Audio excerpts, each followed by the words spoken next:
தமிழ் திரையுலகின் நிரந்தர உச்ச நட்சத்திரமான மக்கள் திலகம் எம்ஜிஆர் 1936ஆம் ஆண்டு வெளிவந்த சதி லீலாவதி என்ற திரைப்படத்தில் ஒரு இன்ஸ்பெக்டராக துணை கதாபாத்திரத்தில் அறிமுகமானார். அதனைத் தொடர்ந்து ஒரு சில திரைப்படங்களில் துணை கதாபாத்திரங்களிலேயே பயணித்து வந்த பின் ராஜகுமாரி என்ற திரைப்படத்தின் மூலம் கதாநாயகன் என்ற அந்தஸ்திற்கு உயர்வு பெற்றார். அதன் பிறகு எம்ஜிஆர் அவர்கள் திரையுலகில் உள்ள காலம் வரை ஒரு இளம் கதாநாயகனாகவே நடித்து புரட்சி செய்து புரட்சி நடிகரானார். மேலும் தான் நடிக்கும் படங்களில் தனக்கென ஒரு கொள்கைகளை வரையறுத்துக் கொண்டு அதன்படியான கதைகளையும் கதாபாத்திரங்களையும் தெரிவு செய்து நடிப்பதில் மிக கவனமாக இருந்தார். நல்லவராக, புகை பிடிக்காதவராக, மது அருந்தாதவராக, பெண்களை மதிப்பவராக, பிற்போக்கு எண்ணம் இல்லாதவராக என தன்னை பின்பற்றும் ரசிகர்களை மனதில் கொண்டு தனது படங்களின் கதையையும் கதாபாத்திரத்தையும் தேர்வு செய்து நடித்தார்.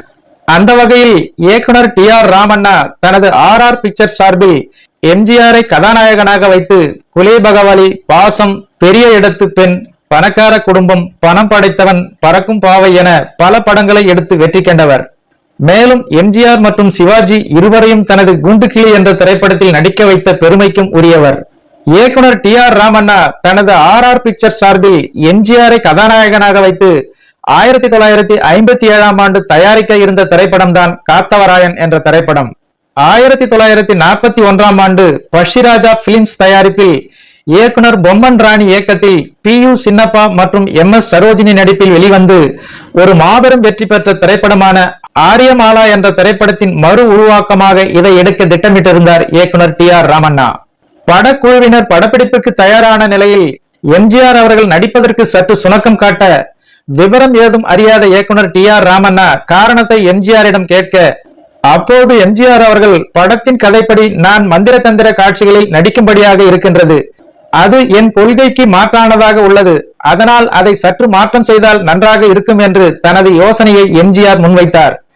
அதற்கு இயக்குனர் டி.ஆர். ராமண்ணா எம்ஜிஆரிடம், இது ஒரு புராண கதை, மேலும் இந்த கதையை அப்படியே படமாக்கி வெற்றி பெற்ற ஒரு படத்தை தான் நான் மீண்டும் எடுக்கிறேன், இதில் எப்படி நான் மாற்றம் செய்ய முடியும் என்று எம்ஜிஆரிடம் கேட்டுள்ளார். சரி, நாம் இதை மீண்டும் ஒரு முறை நன்றாக யோசித்து அதன் பின் படப்பிடிப்பு நடத்தி கொள்ளலாம் என்று கூறி அங்கிருந்து சென்று விட்டார் எம்ஜிஆர்.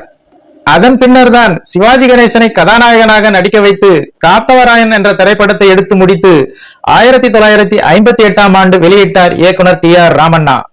புரட்சி தலைவர் எம்ஜிஆர் அவர்கள் கதாநாயகனாக வெள்ளித்திரையில் தோன்றிய காலம் தொட்டு அவர் கலையுலகை விட்டு விலகும் வரை தன் கொள்கைகளுக்கு மாறான எந்த ஒரு கதையிலும் நடித்ததில்லை. அப்படிப்பட்ட வசனங்களை பேசியதும் இல்லை, பாடல்களையும் தெரிவு செய்ததில்லை என்பதுதான் உண்மை.